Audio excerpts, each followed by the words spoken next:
Então, hoje, bom dia a todas e todos, né? Também é uma alegria encontrar e reencontrar vocês, né? A gente está dando continuidade ao projeto que a gente iniciou esse ano dos encontros da Rede Naus. É, Já dando um spoiler, em breve a gente está divulgando o canal do YouTube, onde a gente vai poder, então, depois depositar, né, os vídeos, os encontros que vêm sendo solicitados por outras pessoas para poder assistir. Então, a gente, em breve, dá notícias aí. Queria muito agradecer hoje, né, nossas duas convidadas, Maria Cláudia, do LADIGE, da UFRJ, do Instituto de Nutrição, lá da Universidade Federal do Rio de Janeiro, e Juliana Grazini, da Vera Kiss, que aceitou, né, fazer esse debate da proposta que Maria Cláudia está trazendo para conversar conosco, né? Nos encontros da Rede Naus, a gente tem convidado parceiros mais próximos, parceiros que estão se chegando, para poder apresentar seus trabalhos, suas pesquisas, que a gente possa fazer desse canal aqui realmente um canal de comunicação entre os pesquisadores, né? Conhecer outros trabalhos, quem sabe ver possibilidades de parcerias, mas ainda assim, né, conhecer outros trabalhos e nos inspirarmos em outros trabalhos. Então, muito obrigada por vocês hoje estarem aqui. Fico muito feliz aí, espero que a gente tenha um ótimo debate.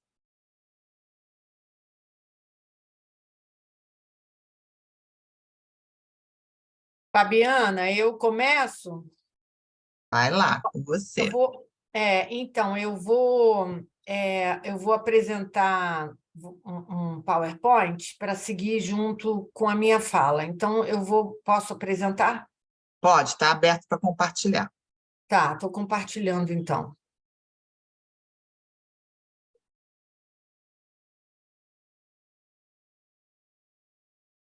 Então, bom dia para todo mundo.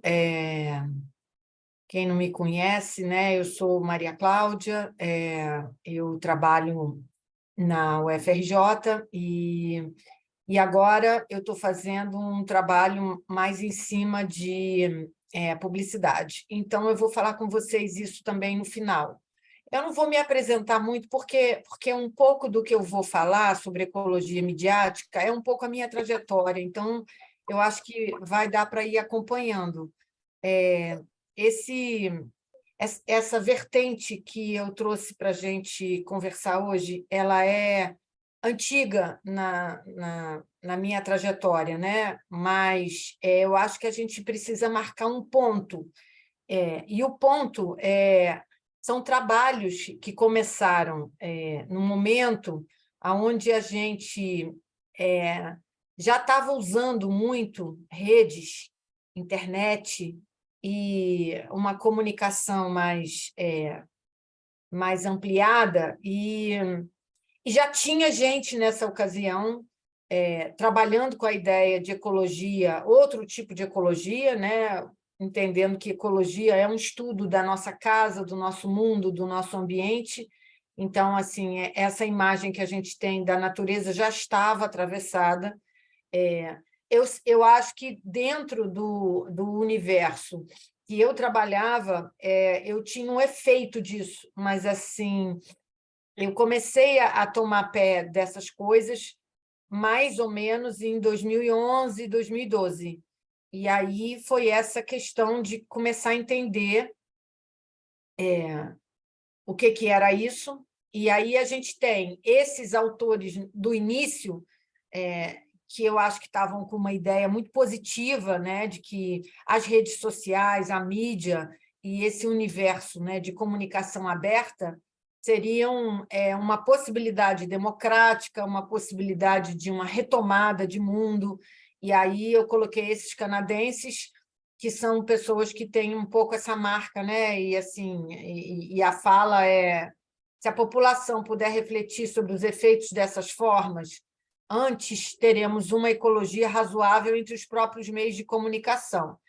E aí eu acho que assim, a ideia da mídia, a mídia como meio, como atravessamento da comunicação, de uma forma ampliada, né? A camiseta, a gente já conversou isso em algumas vezes, né? Uma camiseta com uma imagem pode ser uma mídia, né? A mídia não é só a internet, nem é só o computador, nem é só o eletrônico, né? A mídia seria um meio de comunicação que vai nos tomando a todos, né? E esse processo, ele começou a gerar efeitos, né? Que a gente foi sentindo na prática sem a gente se dar conta que isso estava acontecendo. Então, por isso que eu estou marcando essa data, porque eu acho que tinha uma ideia positiva de que isso ia ter um efeito, uma revolução, que isso tinha uma potência, né, que foi se transformando. A gente não vive isso hoje, a gente vive isso mais um monte de coisa. Não é dizer que a gente não tem uma arquitetura aberta. A gente continua com uma capacidade de desenvolver autorias, né, de desenvolver as nossas formas de comunicação muito ampliadas e muito autorais, né? Mas a gente também tem um tipo de autoria hoje que a gente duplica, né, uma postagem de um meme ou uma postagem qualquer e a gente não é exatamente um autor. Então, são autorias duvidosas, autorias que a gente precisa pensar como que isso funciona, mas eu queria partir desse ponto, que é uma ideia de uma ecologia midiática que estaria começando para a gente entender que mundo é esse, né? No caso da alimentação, não sei se vocês estão vendo, essa barra aqui está bem na frente, né? Essa aqui também, vou passar para cá. E aí, 2015, eu acho que tem essa fala assim que do McLuhan, que seria esse inicial Tem muito material no YouTube para vocês verem, mas assim, como é inocente o jeito dele falar às vezes, mas de toda forma é uma marca, é um marco, né? Não se cansava de insistir em que os médios formam um ambiente em torno sensorial, um medium, em el qual nos movemos como um pez em el agua. Então, assim, eu acho que essa ideia, eu acho que ela permanece, né? Nós não escapamos dessa mediatização. A gente vai ter que lidar com o telefone celular como um ponto nessa rede mega grande de comunicação. E o telefone celular acabou sendo uma ferramenta para todos usarem. Então, a partir daí, a gente começou a trabalhar um pouco mais com essas questões midiáticas. E aí eu vou seguindo aqui. Está passando para vocês, Fabiana? Está passando aí? Está ótimo.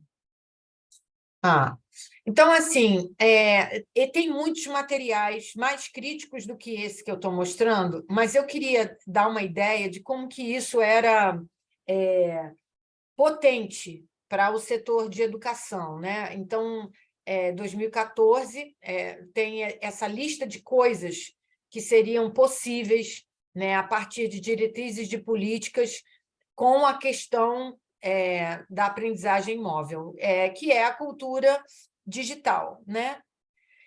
Isso não aconteceu e não acontece dessa maneira, mas eu acho bom a gente retomar daí. Então, assim, seria uma proposta de expandir o alcance e a equidade da educação. Aí a gente teria possibilidade de ter internet nas escolas municipais e a gente conseguir fazer encontros, fazer trocas, fazer uma comunicação que não dependesse de carro, de ônibus, nem de avião, né? E aí essas pessoas que estavam até sem acesso, sem condição, e no nosso caso do Brasil, isso é muito importante, porque o Brasil é muito grande, então tem muita gente nos cantos, né, desse país, então seria uma maneira de chegar, né, de acessar. Isso não acontece dessa maneira. Eu estou em São Paulo, a gente tem dentro da cidade de São Paulo escola municipal que não tem internet. Imagina no Brasil inteiro, né? Então, assim, a ideia de uma aprendizagem que pudesse ultrapassar as questões da regulação do tempo dentro da escola, né? Entrada e saída, os horários. Aí a gente tem hoje uma loucura, que isso acontece, né? Nós temos possibilidade de fazer lives, de seguir lives, de estudar a qualquer hora, só que com o mundo, né, neoliberal que a gente tem, isso virou um peso, né? Então, a gente tem um trabalhador 24 horas por dia, né? Então, se ele tiver com o telefone, ele trabalha na praia. Poxa, legal? Não, não acho legal, acho que isso é um problema, mas é um problema que a gente tem hoje com o que a gente fez com essa ferramenta, com essa possibilidade, né? Então, assegurar o uso produtivo do tempo. Aí a gente fez um trabalho que eu vou apresentar mais para frente com relação à sala de aula, e daí vai. Então, tem uma lista, né, de coisas que poderiam ser reais, como foram apresentadas lá em 2014, mas que a gente tem hoje um desdobramento muito mais complexo, muito mais difícil de citar, de seguir, e a gente tem que enfrentar isso, né? Assim, não adianta dizer que inteligência artificial vai tomar o emprego de todo mundo, assim como também não adiantou a gente dizer que a tecnologia, o trator, ia tirar o emprego. A gente vai ter que pensar como é que isso vai acontecer na realidade e como é que a gente vai se posicionar em relação a isso, né? Então, seguindo...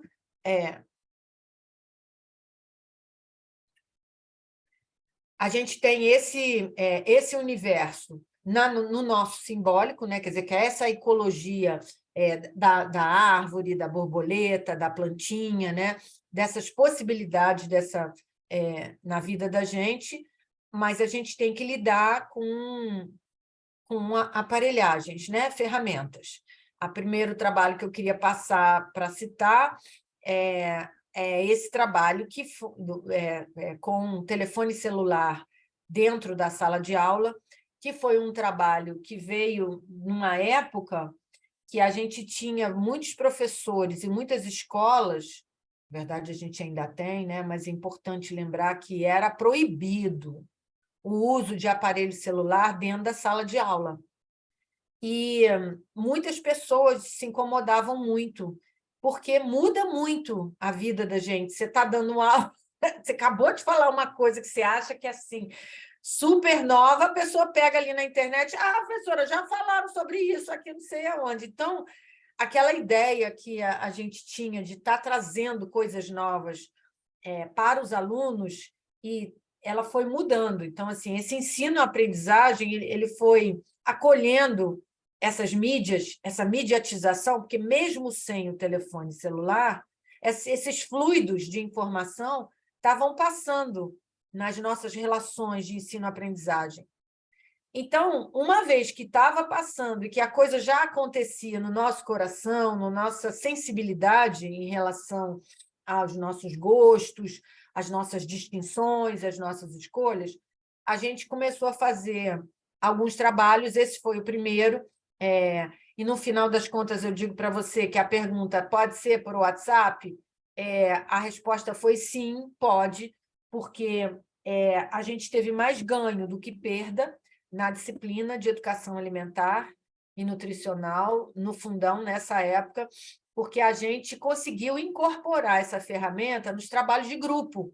Então, as pessoas trocavam muito pelo grupo, e isso gerou um tipo de interação que, uma vez que a gente estava conversando sobre, rendeu muito.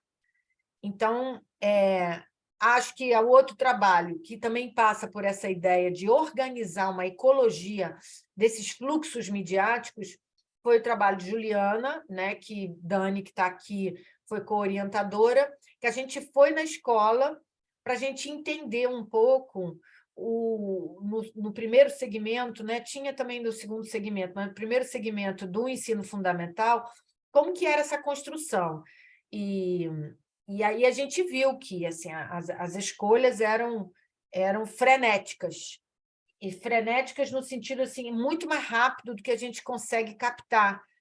Um dia gosta de uma coisa, no outro dia gosta de outra, a depender do ambiente que ele acessa, a depender de onde ele mora, de todo um contexto. Então, ficou ficando muito mais complicado de entender essa mediatização em relação ao que a gente come, né? O complicado, eu não queria que tivesse na minha fala uma sensação assim de que é difícil. Não é difícil. Não é difícil, é muito natural. A gente, sem saber, a gente já está comendo, já está achando, já está falando, já está fazendo as coisas. O que eu acho que precisa nesse trabalho, o que precisou nesse trabalho, foi entender como que esses jovens eles estavam escolhendo as refeições deles, né? E aí foi essa o encaminhamento, né? É muito rápido e assim você vai ter que estudar o ambiente da vida dele, o ambiente do colégio. Então a gente saiu com categorias comida de colégio, a gente teve assim as questões do entorno, né, das ofertas em torno de alimentação, porque essa escola sendo pública, ela tinha o lanche e ela tinha a alimentação custeada, né? Os alunos não pagavam nada. Então, os jovens dessa faixa etária escolhem rapidamente tudo e assim, esse imaginário, né? Eu botei essa imagem assim, porque desse imaginário sai muita coisa, e assim, a gente não é capaz de dar conta disso. O espaço dessa cultura digital tem um imaginário e tem um simbólico que é muito aberto, e é muito fácil de ir de um lugar a outro. Então, esses trâmites é que começaram a fazer objetos de estudo, né? Por que você segue um fulano? Por que você usa esse grupo? Né? O que faz você acompanhar esse perfil, né? Que foi esse trabalho aqui da Bianca, que ela trabalhava com mães e com crianças, e aí, nessa época, o Instagram não estava claro como está hoje, porque com essa velocidade, isso daqui, hoje em dia, é muito menos recurso. Mas ela queria saber assim, como que essas mães elas vão organizar esses perfis em relação à introdução alimentar. A gente ainda não tinha o guia para menores de 2 anos atualizado, né? E aí ela ficou acompanhando um grupo de mães que ficavam postando todo dia o que elas davam para os filhos dela. E aí elas trocavam o que é o melhor fazer, o que não pode fazer. E, assim, esse grupo específico, que era uma camada média da população, mostrou assim como é que as distinções sociais elas vão construindo essa escolha. Como que é isso? Tem um tal de um colar de âmbar na pesquisa da Bianca, que só podia ser âmbar vindo de não sei aonde, de tal maneira, senão ele não tinha aquele efeito de acalmar a criança. Então, assim, você tem um universo de crença, um universo que está todo mapeado por uma distinção social de classe, de burguesia, né? E jovem, e que ia marcando as escolhas. Então, quando a gente começou a olhar esses perfis, a gente começou a ver, por exemplo, por que as pessoas não davam pão para as crianças morderem na boca, mas davam uma determinada comida que alguém tinha postado no Instagram, que seria uma boa massagem para a gengiva das crianças quando o dentinho está nascendo. Pão ou biscoito Maria ou biscoito Maisena não era adequado para essa população. Então, essa comunicação ela ia mediando essas escolhas, esses modos, e esses grupos eles tinham um conjunto de características que ia encaixando, não é só uma coisa, né? Então, não era só pegar o BLW, que era esse sistema de fazer comida para as crianças, né? Era isso dentro do contexto que as pessoas estavam ali. Claro que se pegar isso, botar dentro de uma escola municipal, uma creche, vai desdobrar de outra forma. Então, para dizer que essa comunicação ela foi ficando, para entender, mais delimitada, mais circunscrita. o mundo é muito ampliado da internet e da cultura digital, mas os espaços que você vai estudar precisam de ter demarcações para a gente poder entender qual é a semântica de cada uma daquelas comidas ou daquelas escolhas que estão colocadas ali. Assim, essas moças elas queriam firmar uma identidade de mãe boa, e ficava muito claro que quem não fizesse aquilo que estava ali não era uma mãe boa. Aí vocês falam assim, pô, mas a pessoa não fazia porque ela não tinha dinheiro, porque ela não... Aí era um tal de coitadinha, sabe? Coitada, ela não pode ser uma mãe boa, porque isso era muito forte, essa identidade, né? Então, acho que a questão da identidade também estava colocada. Depois teve o trabalho de Manuela, que foi um trabalho de doutorado, também com orientação da Dani Barcelos, e assim também ficou claro nesse trabalho essa ideia de mediatização. Na verdade, a gente colocou transmediatização em algum ponto, mas é de mediatização. E aí a gente conseguiu acompanhar uma... primeiro, ela viu 4 influenciadoras, depois ela escolheu uma e trabalhou com uma por essa razão, tentar ver mais o que acontece naquela fala, naquele contexto, e com quem aquela pessoa está falando. E aí vem aquela coisa que eu falei para vocês da blusa. Olha a blusa da Rita Lobo. Está escrito aqui, deixa eu tirar esse negócio. Cozinhar é como ler e escrever, todo mundo deveria saber. Então, veja, isso é uma mídia. Tem uma informação, tem uma mensagem, está dentro da fala e do perfil dessa pessoa, né, que ela tem uma articulação com toda a nutrição, né? Ela fala muito para nutricionista, ela fala muito para quem tem interesse em comer. Então, são essas informações que a gente foi levantando. E isso tem sido uma coisa muito da trajetória que eu queria trazer para o debate, porque se a gente for pegar lá atrás, poxa, que legal que a internet todo mundo pode acessar, mas todo mundo pode acessar, mas hoje em dia a gente já entende que esse todo mundo pode acessar é igualzinho as coisas que a gente fazia sem internet de panelinha. Por acaso o canal dela chama Panelinha. Mas, assim, que são as bolhas, né? Que a gente hoje tenta furar, tenta sair desses lugares e que também vão reforçar a questão da exclusão social. Porque, como eu tinha falado, né, eu acho que a cultura digital ela não acessa, embora o telefone acesse, ela não acessa a população como um todo, né? Inclusive nas escolas.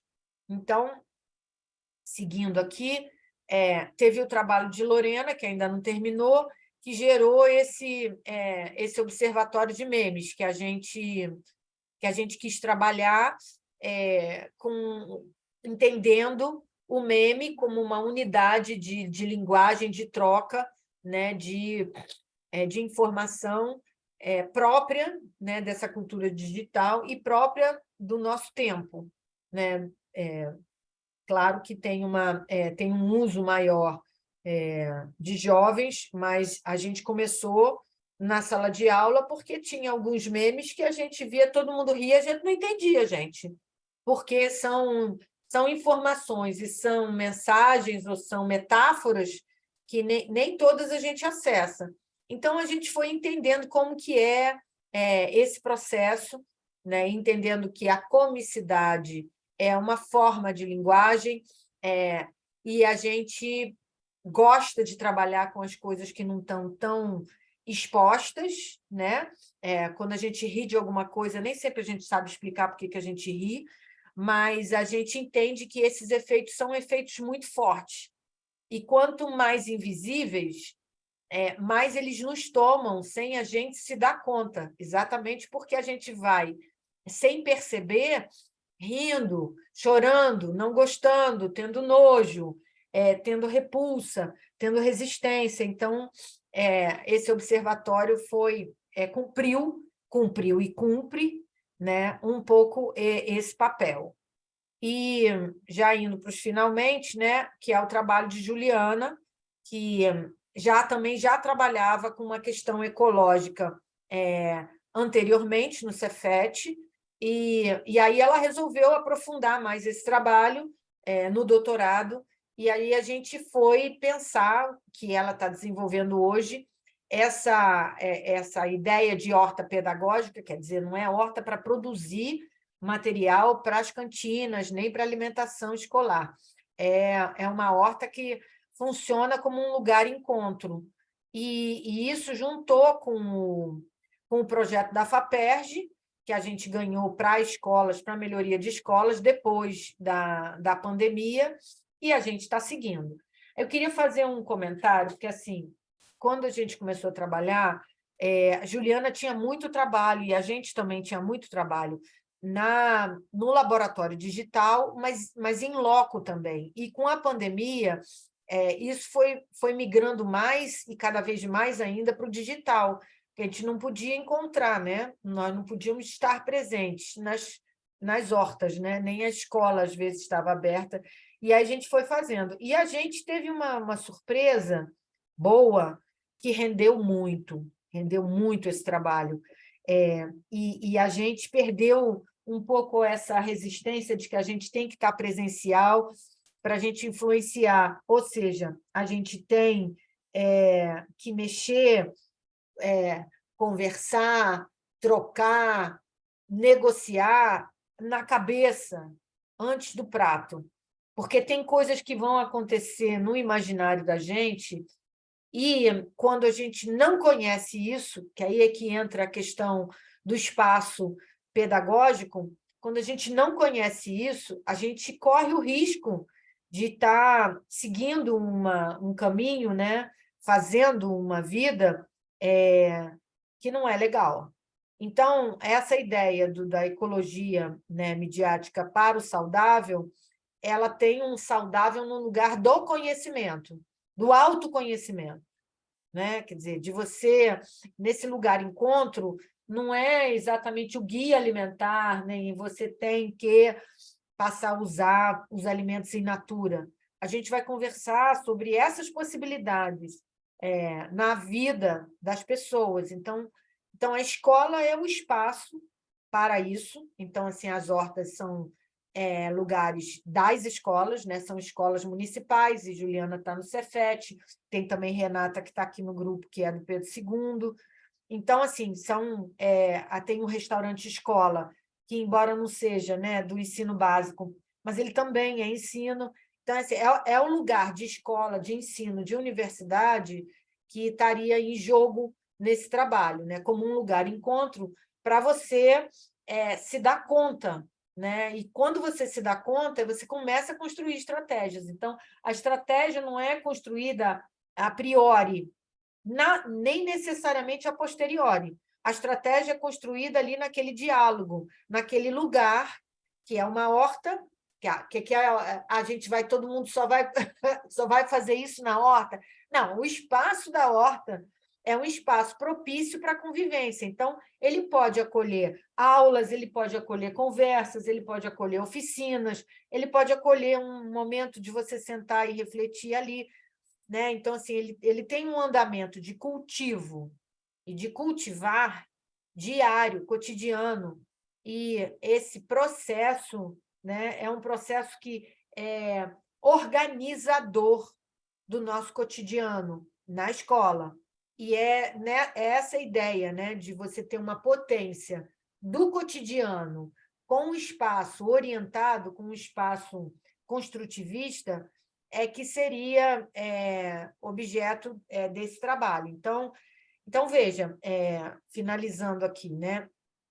A gente está trabalhando nesse momento, no laboratório, né? Que é o projeto das escolas, e a gente está seguindo nesse lugar, fazendo o gancho e as conexões com as outras coisas do laboratório, e que a gente pesquisa. Tem outras pessoas que também pesquisam outras coisas. Então, assim, esse é o caminho que a gente seguiu. Como eu falei para vocês, só para fechar. Ai, gente, perdi vocês, esbarrei aqui sem querer. Só para fechar. Hoje, eu saí para fazer um pós-doc com a publicidade. Então, estou conversando com a publicidade, que era uma coisa que estava no lugar de vilã, né, para a gente, que era uma coisa que estava no lugar de vender biscoito recheado e seguir o interesse da indústria predadora, né?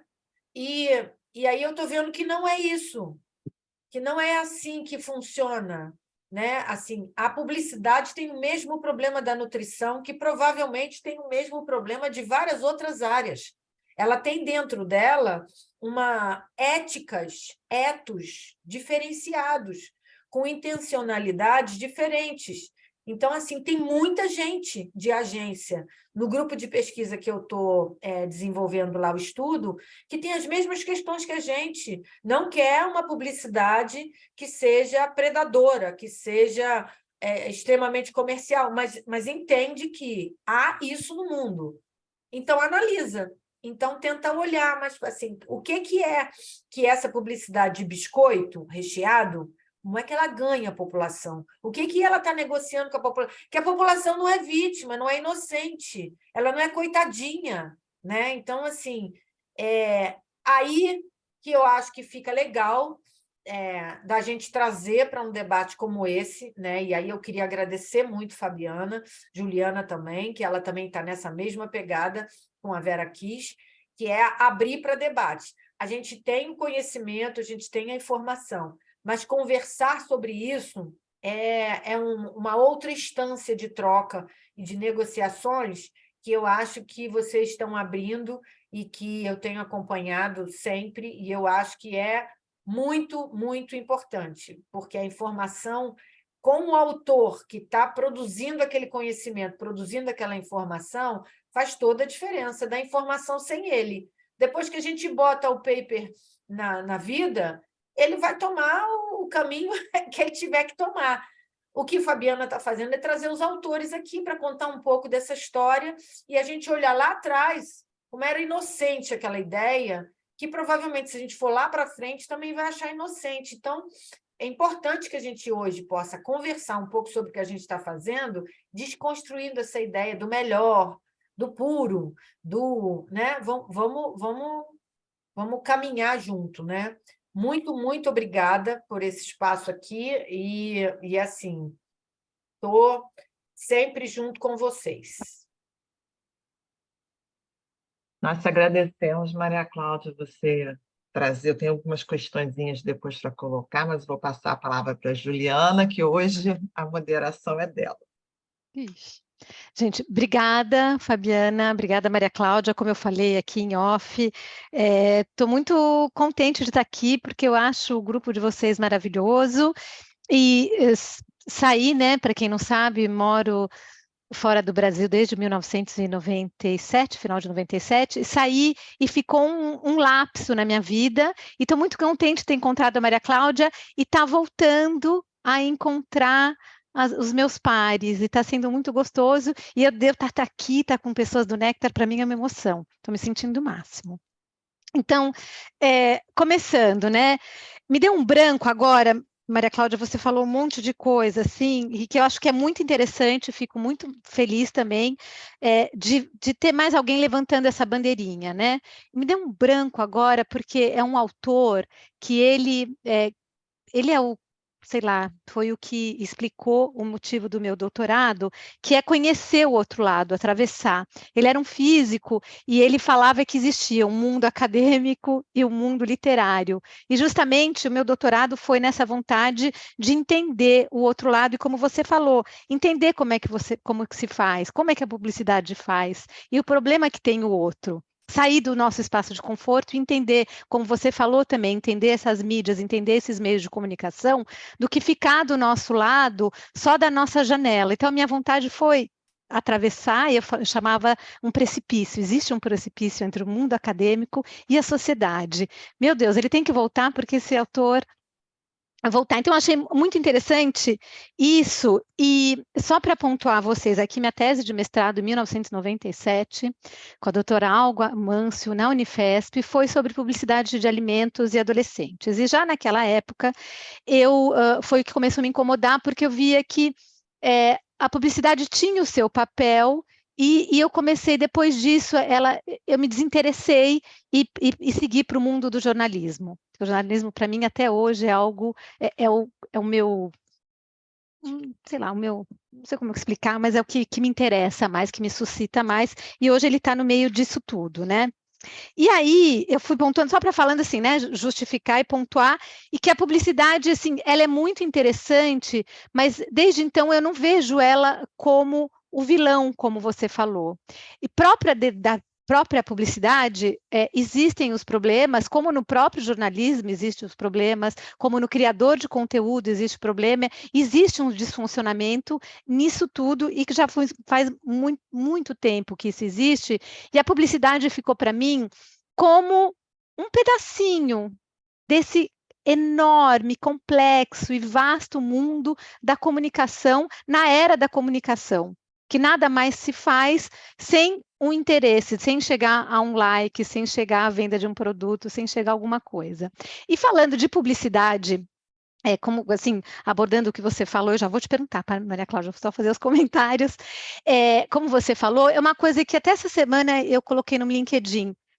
É assim, como, né, você até falou, identificar, conhecer, é assim. Quem tem mais poder, mais dinheiro, é o que vai estar na crista da onda, que vai mais aparecer, e eu sempre me pergunto, desde 90 e poucos, mas por que que a gente não usa todas essas estratégias a favor da gente? Como você está falando agora, a favor do saudável. Por que que a cooperativa, eu uso sempre esse exemplo, por que que a cooperativa de cenoura não se une e faz alguma coisa nesses moldes? E cito aqui a estratégia que vocês devem ter visto de perto, eu só conheci, porque eu conheci a agência de comunicação, do Girafas, que o Girafas se posicionou na frente do McDonald's, dentro da praça de alimentação, com arroz e feijão, que é o prato básico, e crianças que queriam comer arroz e feijão dentro de uma praça de alimentação.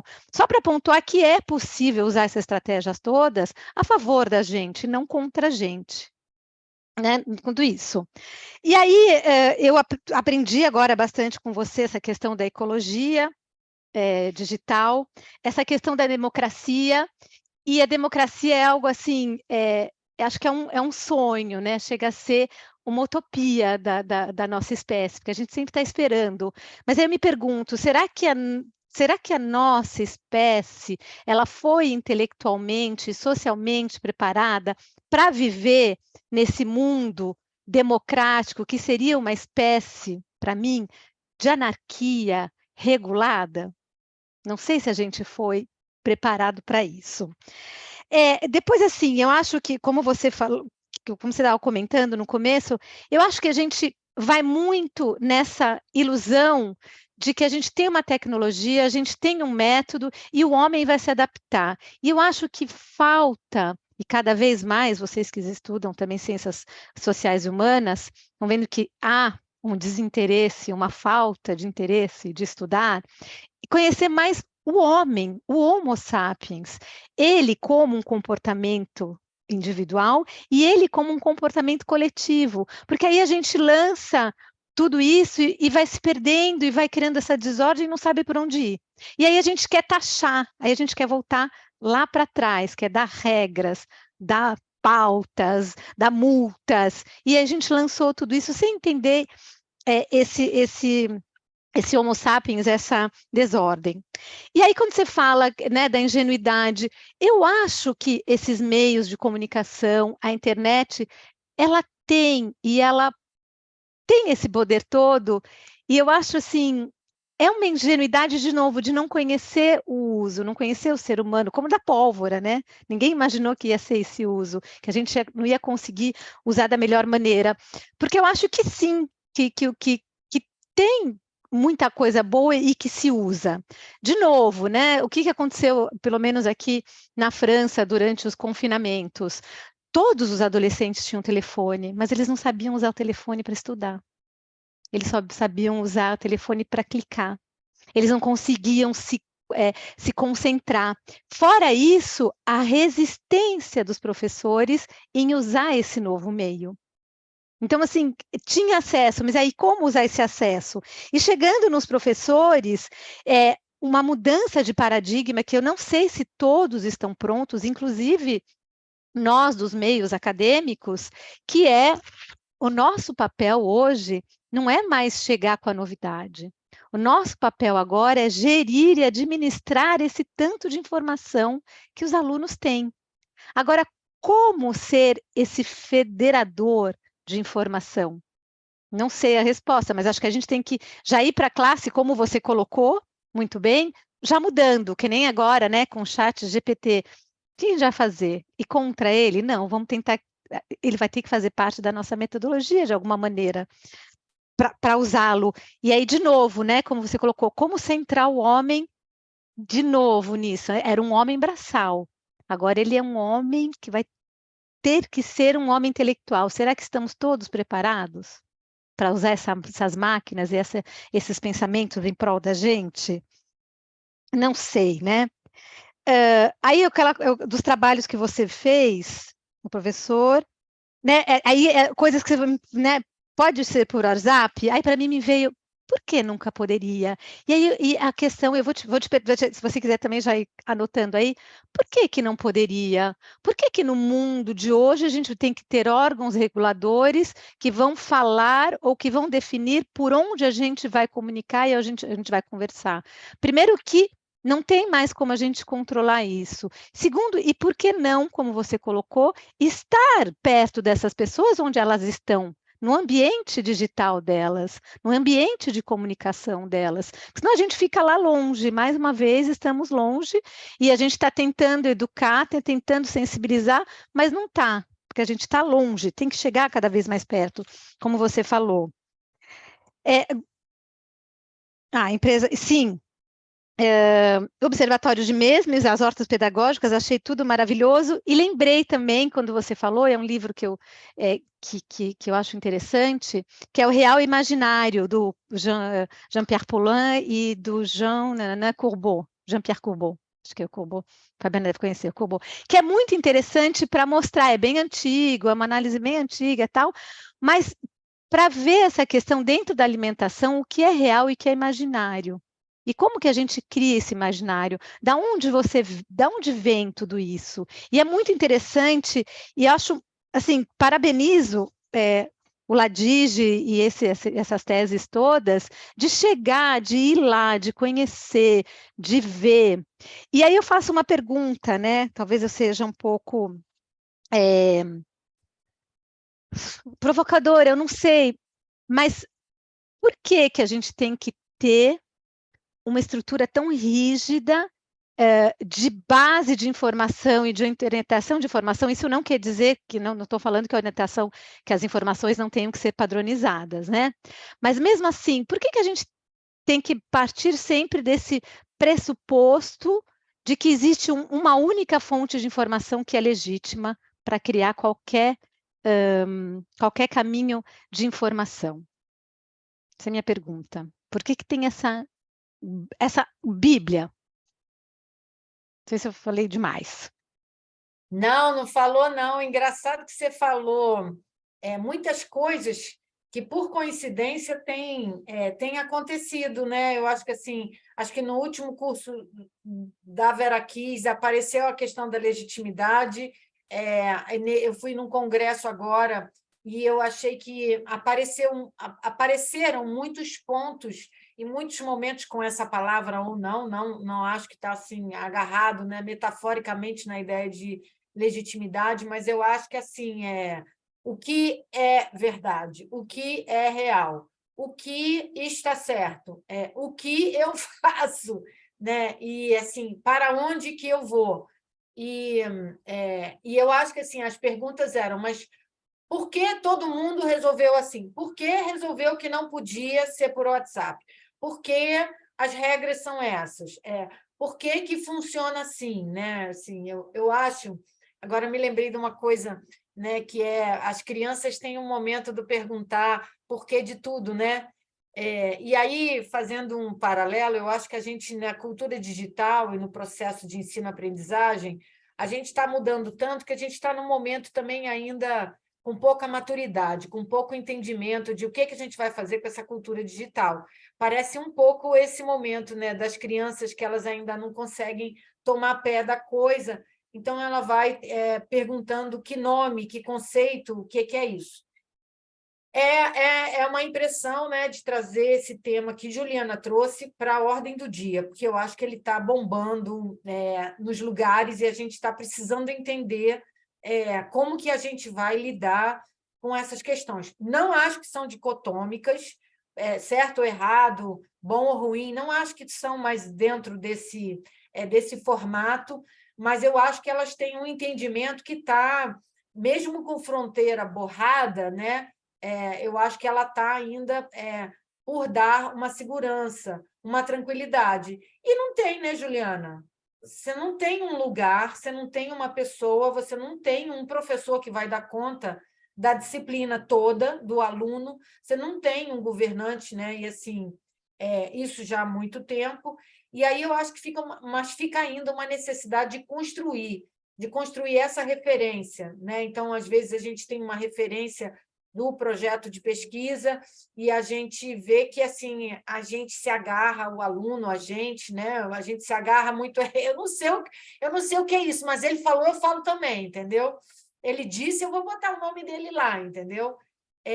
Eu acho que isso mostra como é difícil a gente conhecer e se posicionar diante do conhecimento. Então, eu acho que esses lugares foi meio que uma dança das cadeiras. A gente vai precisar de achar o nosso lugar. E o nosso lugar tem a ver com essa ecologia, com o estudo do ambiente, de quem vai ficar aonde nesse universo. Isso não é uma salinha da nossa casa que a gente convida as pessoas e a gente bota um fulano, um autor aqui, o outro autor ali. Não é. As coisas, elas se atravessam, elas se atropelam, a gente tem tsunamis que pegam a gente de repente e a gente começa a pensar outra coisa. Não é mais tão tranquilo assim. Então, não dá mais para a gente...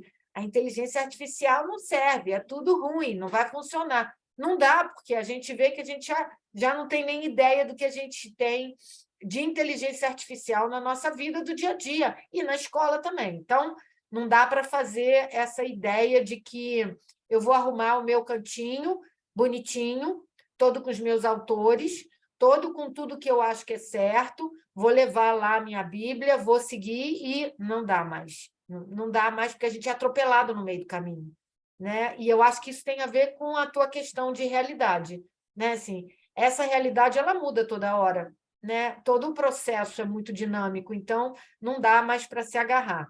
E essa coisa que eu acho que a gente tem de estar sempre tocado, afetado, mobilizado, provocado, culpado, militarizado, né? O tempo todo, demanda da gente uma posição para a gente ficar na vida.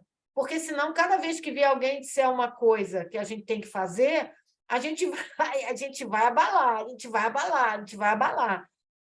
Então, assim, esse espaço do conhecimento de si, eu acho que é um espaço de ficar num lugar mais confortável, né? Em relação a qual o tamanho do meu universo que eu vou conviver, que eu vou negociar. Não vou negociar com isso aqui, que isso para mim é antiético, é despolitizado, é comercial. Não vou negociar com essa publicidade, com esses publicitários que estão fazendo esse trabalho. Quer dizer, esse dimensionamento demanda um conhecimento de si, demanda esse lugar que eu quero ficar.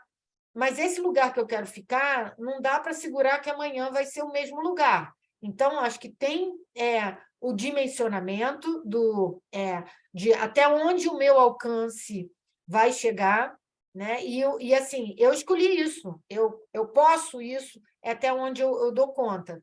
Eu acho que, falando da escola, dentro da escola, né, do WhatsApp, desses processos, eu acho que isso também tem a ver com essa relação de conhecimento do grupo. Porque, veja, se eu acho que o meu aluno vai pegar o telefone celular para ficar conversando com o colega sobre a festa de ontem, a festa de amanhã, e não vai assistir a aula, tem um monte de questões aí que são importantes colocar para ele e para o grupo, porque pode ser que o problema seja a aula, né? Pode ser que o problema seja a festa, talvez dê para incorporar a festa, né? Talvez a festa seja muito legal. Então, assim, como que vai lidar com isso depende dessa rede que a gente vai fazer dentro desse grupo. Então, nesse trabalho de WhatsApp, foi um pouco isso que a gente observou. O espaço é doido, né? O espaço da internet é doido, cada um usa o telefone para onde quiser, se você chegar perto, ele muda a tela, né? O espaço é doido, mas ali é real. É real o que está acontecendo. É real que ele está no telefone e não está olhando para você. Ou é real que ele está olhando para o telefone porque ele está escrevendo, porque ele está achando interessante, porque ele está buscando coisas para conversar com você. Aquela realidade ali é que eu acho que ela vai ter que ser construída no ensino-aprendizagem, né? dos dois lados. Mas é isso que é um processo novo para a gente, dentro da universidade, e que a gente está precisando de entender, porque é uma loucura também, né? O volume de informação que esse aluno tem, a gente não dá conta, ele também não dá conta, nós também não damos conta, né?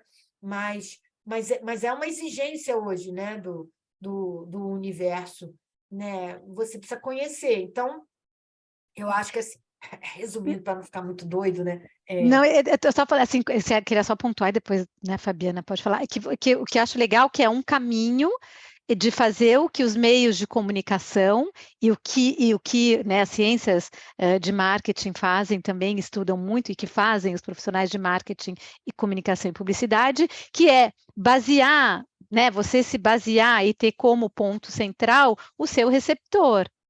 Porque ele que vai definir o meio que você vai usar, ele que vai definir o tom da mensagem, ele que vai definir o conteúdo da mensagem, porque só assim a sua mensagem é audível. Se a gente parte do emissor, a gente acaba falando, gritando ao vento, porque às vezes a gente está falando com surdo e deveria estar falando em, né, linguagem de sinais, ou a gente está mandando texto para um cego e não colocou em braille.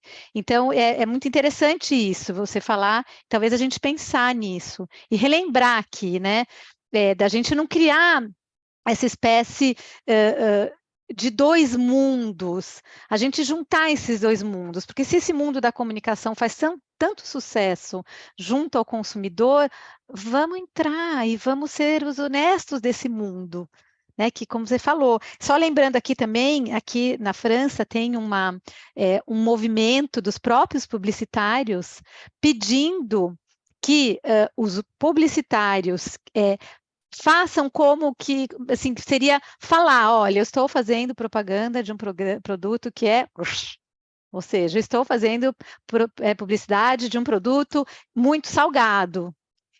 Deles mesmos, no discurso deles, criticarem aquele produto que eles estão falando, porque os próprios publicitários acham que falta transparência ali, né, daquilo que é falado.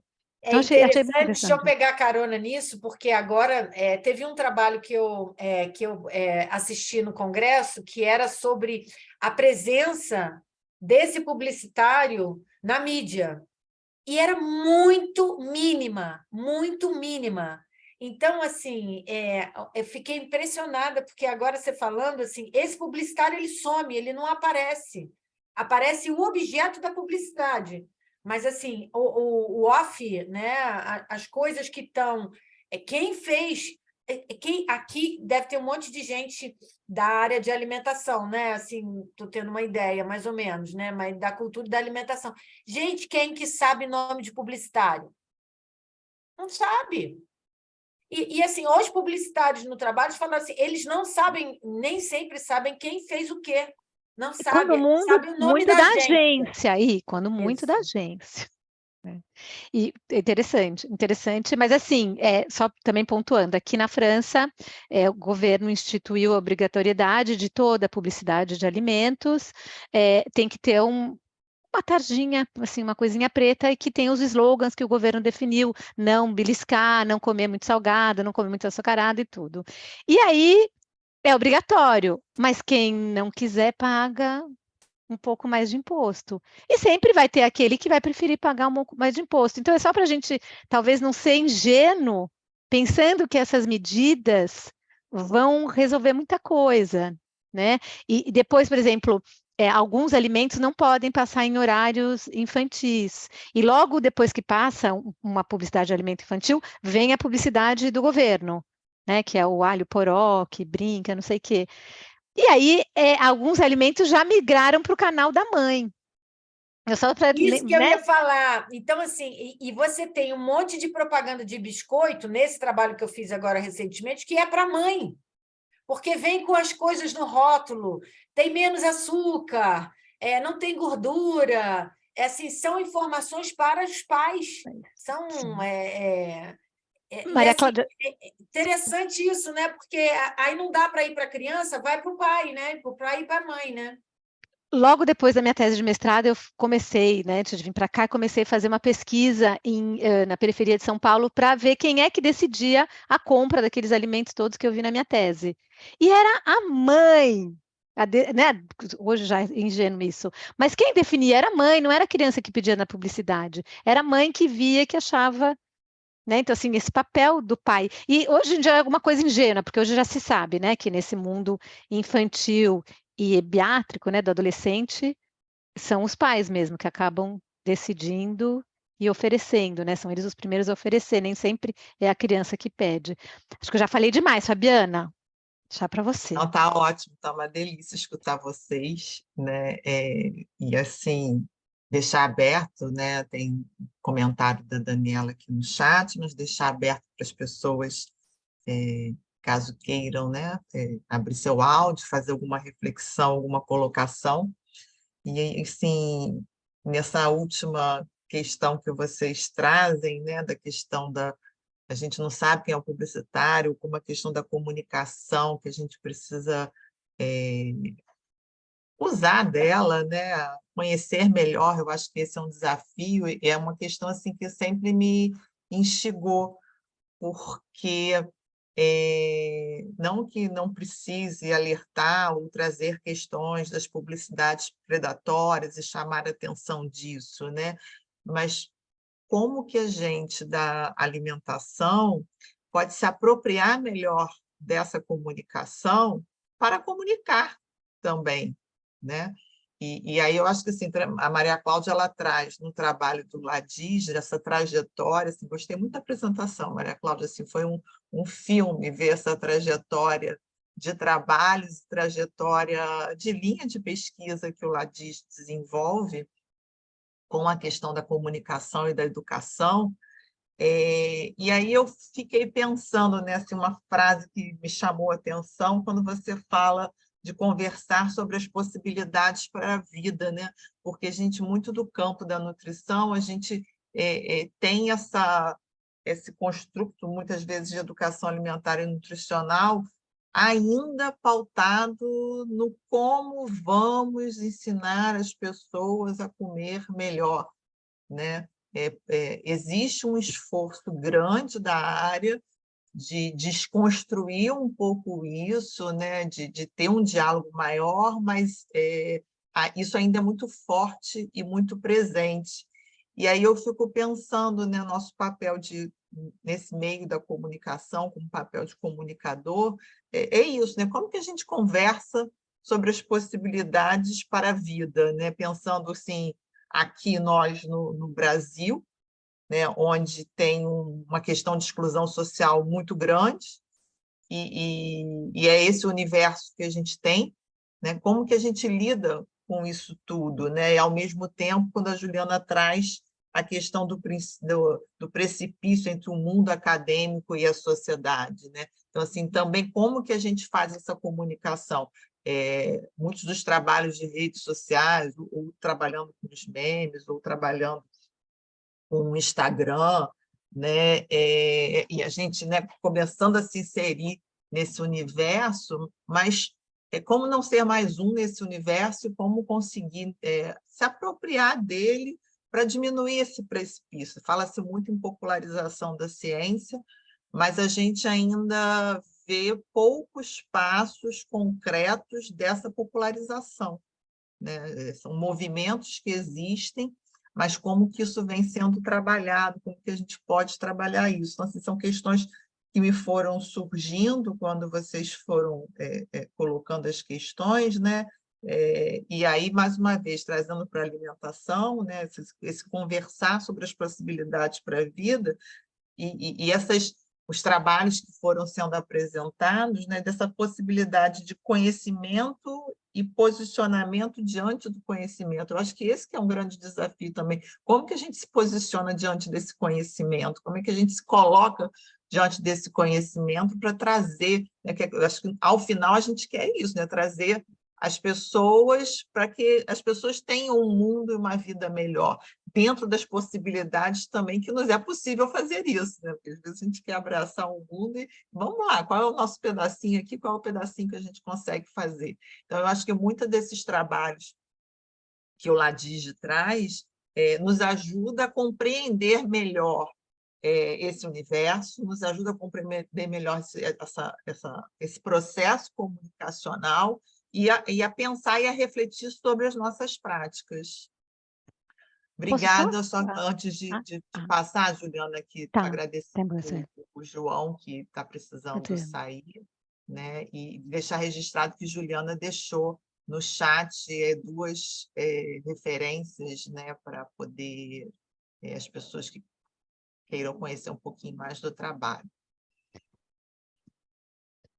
Eu não sei se eu posso, Maria Cláudia, depois você também. Eu queria só fazer uma coisa assim, que eu acho que a primeira coisa, que foi que a gente trabalhou no Avanços e Controvérsias semana passada, é assim, será que temos que ser todos comunicadores ou a gente tem que tomar o nosso espaço de fala como pesquisador, ponto, ou essa obrigação de tenho que comunicar? Até o nutricionista tem que comunicar. E aí eu coloco uma questão duas questões, acho que semânticas, para a gente repensar. Será que somos comunicadores ou somos formadores de opinião? E eu acho que faz falta entender que somos formadores de opinião. Porque aí a gente não começa, para mim, depois quero que a Maria Cláudia também dê a opinião dela, porque aí eu acho que a gente para de querer comunicar, entrar no TikTok, entrar no Instagram, mas faz uma consulta bem feita. Fala com o funcionário de uma maneira mais bem falada, porque aí a gente aprende a trocar naquele nosso espaço, enquanto formador de opinião, enquanto treinador de profissional. Então, eu acho que falta muito mudar isso. E a outra coisa semântica que eu acho que a gente tem que repensar é o que é popularização científica e o que é popularização técnica. Porque, não sei se Maria Cláudia também concorda comigo, porque, para mim, existe uma diferença entre ciência e técnica. A técnica é o segundo passo depois daquele conhecimento que a gente acaba tendo como um senso comum dos especialistas. Então, quando a gente está num consultório, numa cozinha, numa creche, que a gente está ensinando as pessoas como equilibrar uma refeição, como equilibrar um cardápio, acho que a gente está falando de técnica. E a gente não está falando de ciência, porque para falar de ciência no mundo, né, que é a minha área, no mundo de popularização científica, a gente tem que contar uma história. Aí eu volto de novo, todo mundo está preparado para contar uma história? Todo mundo tem tempo para contar uma história? Todo mundo tem história para contar?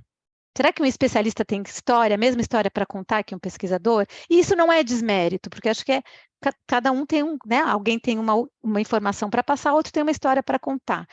E aí, só para finalizar, eu acho também que a gente tem que pensar um pouco, e isso talvez seja também uma outra provocação minha, será que a nossa maneira de ser saudável, porque a gente viu, através de estudos metabólicos, de estudos de estado nutricional, é o melhor modo? Será que a gente ainda tem que ter esse pensamento, esqueci a palavra, assim, normativo para tudo? Ou como a Maria Cláudia falou, criar a estratégia no momento em que a gente está vendo aquilo? Será que a gente não tem que ser preparado para estar mais maleável e não encontrar uma resposta de novo, né, pegando o gancho do que a Maria Cláudia falou, não ter mais respostas?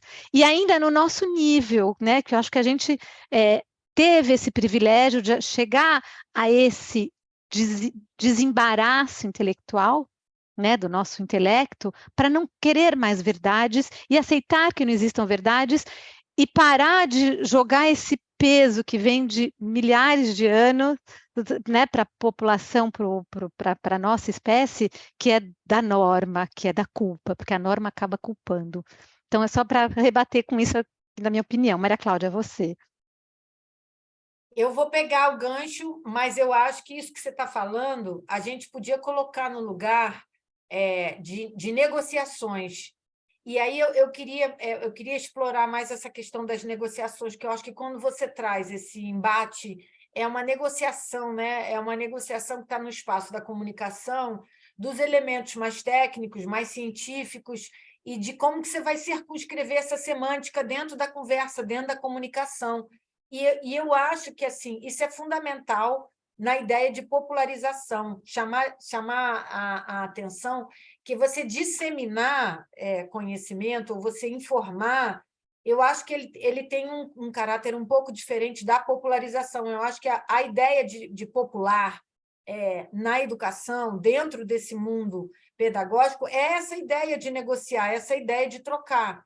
As coisas não estão separadas, então a gente vai ter que, de alguma forma, resolver, organizar aquela comunicação entre quem está ouvindo e quem está falando. Esse quem está ouvindo não é uma pessoa só, às vezes são instituições, às vezes são grupos, não necessariamente é uma pessoa. Mas essa comunicação ela tem 2 pontos aí que precisam negociar essa semântica, esse produto, esse processo. E eu acho que aí tem uma coisa que pode ajudar um pouco, que assim, esse construir junto, né? Educação popular em saúde, educação popular, popularização da ciência, essa ideia de construir junto, ela está colocada na ideia de popularização, nessa ideia de negociação. Mas eu queria chamar a atenção para 2 instâncias diferentes. Eu acho que seria uma subjetiva e mediadora, que tem a ver com as pessoas, pode ser grande, mas tem a ver com pessoa, com gente, e uma outra, que não é subjetiva, que é mediatizadora, mediatizada, e que tem a ver com um coletivo, que também não precisa ser global, mas são instâncias diferentes. Então, eu acho que essas 2 comunicações que estão na ordem ou na perspectiva da mediatização, elas estão mais fora do corpo. E elas têm um espaço de fluxo dentro do universo da internet e das redes sociais. As mediações é um outro espaço de fluxo que é mais perto do corpo, que é mais subjetivo, que diz respeito mais às pessoas. Mas os 2, eles funcionam concomitantemente no mundo da comunicação. Então, você tem uma ciência que, a depender de se é ciência social, se é ciência da saúde, se é aplicada como a comunicação, ela vai ter uma mediatização diferente, porque ela tem as suas características, a sua contextualização, os seus objetos, a sua semântica, o seu processo de entendimento. Mas, quando você vai para a subjetividade, essas pessoas que estão dentro da comunicação têm o mesmo processo de entendimento que a gente tem na saúde. Então, por exemplo, na saúde, eu acho que a gente tem uma preocupação, como Fabiana falou, que é de dar conta da saúde do outro, do modo, do comportamento, se ele engorda, se ele fica doente, se ele está bem, você tem uma preocupação com isso. Isso gera muita prevenção, isso gera muito conhecimento de doença, isso gera uma série de coisas que estão relacionadas a esse produto, corpo e ser humano. Faz parte do processo desse espaço. Então, mas na mediatização, quando ele vai colocar uma comunicação mediatizada, ele sai da subjetividade. O guia alimentar para a população brasileira, ele é para a população brasileira. A população brasileira não existe como população brasileira. Existe a Juliana, a Fabiana, a Clarissa, a Deise, existem essas pessoas. mas ele não deixa de ser um produto de comunicação pertinente e real do nosso tempo, mas ele é a casca mais de fora da cebola.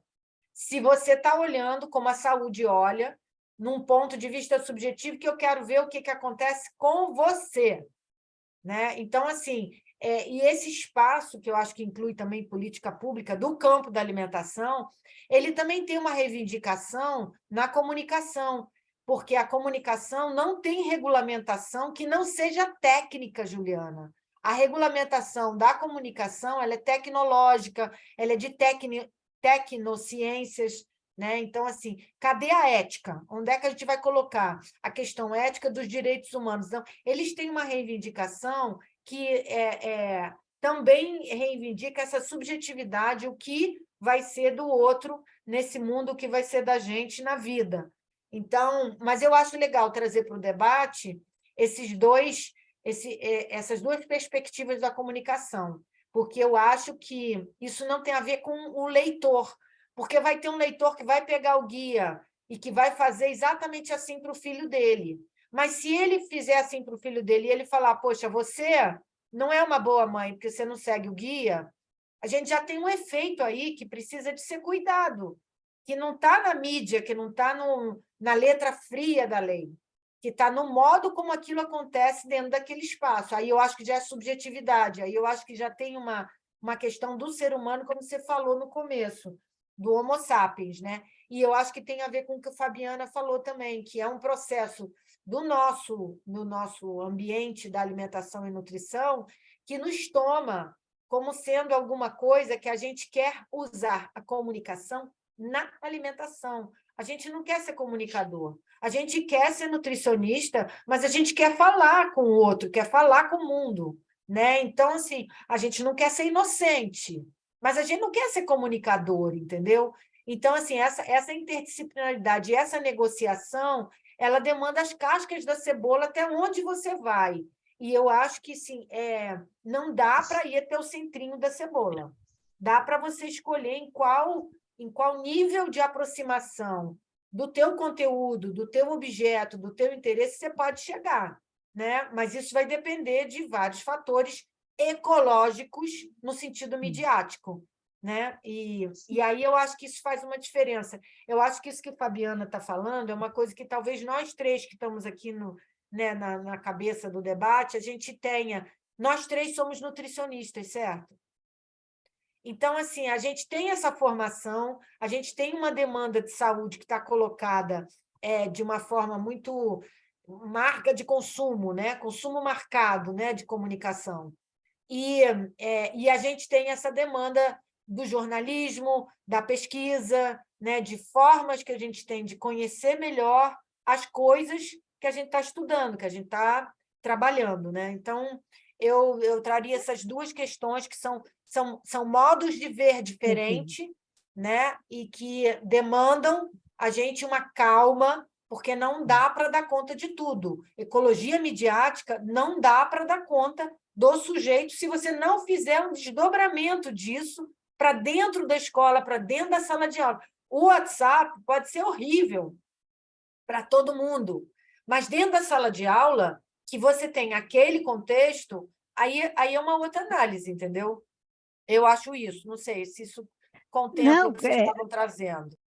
Eu acho ótimo, mas eu queria colocar, assim, quando você falou da comunicação e do nutricionista, de novo, esse entendimento, talvez, de ser formador de opinião, talvez faça com que haja uma sensibilidade, um trabalho dessas, como é que fala? Seria dessas segmentações do tipo de comunicação e do espaço. Porque existe, quando a gente fala com o paciente, é uma comunicação pessoal, interpessoal. Então, apostar numa comunicação interpessoal. Quando eu falo, como você falou, né, com um grande público, ela já é diferente. Então, eu acho que talvez se posicionar ali, talvez seja uma estratégia, uma maneira de procurar o aprendizado do modo de comunicação que a pessoa precisa para agir melhor. Porque uma coisa que me assusta é agora todo mundo, por exemplo, no Instagram e começando aí para o TikTok falando a mesma coisa. né? Então, é por isso que eu acho. Então, sim, era só para usar isso, mas foi muito, muito interessante o seu ponto de vista, porque é verdade, ainda mais a questão da subjetividade, que a gente não pode esquecer, né?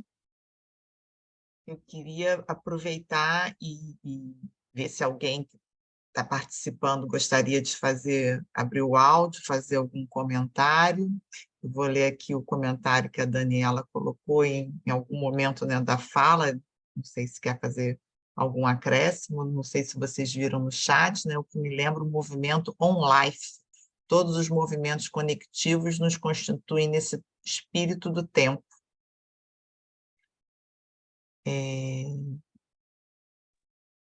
Oi, gente. É porque Dani. a fala de vocês, assim, muito potente, assim, com essas reflexões que fazem, assim, a gente pensar e essas discussões, né, sobre o campo da comunicação, da alimentação e cultura. E aí me lembrou esse movimento On Life, esse conceito, né, de promover essa conscientização sobre essa necessidade da gente abordar de uma forma mais integrada essa realidade híbrida, né? Acho que isso fala também dessas negociações que vocês trouxeram agora, né, de online e on-life, sendo esse movimento online e offline, onde a gente já não sabe mais onde é difusa essa nossa presença no mundo, né? Um mundo de realidades híbridas, né? Onde a gente tem as disciplinas interdisciplinares, tem toda essa conexão. Então, assim, todos esses movimentos conectivos que a gente não pode abrir mão de entender e de integrar a nossa vida hoje, que é como vocês colocaram, das realidades das inteligências artificiais que hoje desenvolvem, né, de todos esses nossos dispositivos que estão na nossa mão aqui, né? Então, eu acho que isso nos constitui nesse espírito do tempo. E essa conversa, para mim, foi assim fortalecedora, vai enriquecendo. Eu queria agradecer e colocar para vocês assim, essa minha percepção.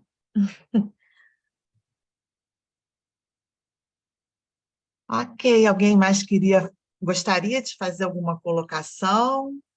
Assim, eu fui lembrando, né, Maria Cláudia foi falando da questão da função pedagógica desse saudável, dos espaços das escolas e da horta. Eu acho que isso a gente pode até combinar um outro dia para falar só sobre isso, né? Porque recentemente eu tive a oportunidade de visitar uma das escolas e é muito interessante o quanto de questões, né, que os alunos trazem quando você começa a conversar sobre a horta e não sobre o que comer, assim, uma demanda de coisas que a gente precisa estar mais atento para trazer isso e conversar com eles sobre isso, né? É um papel aí assim para além do que estamos comendo, né?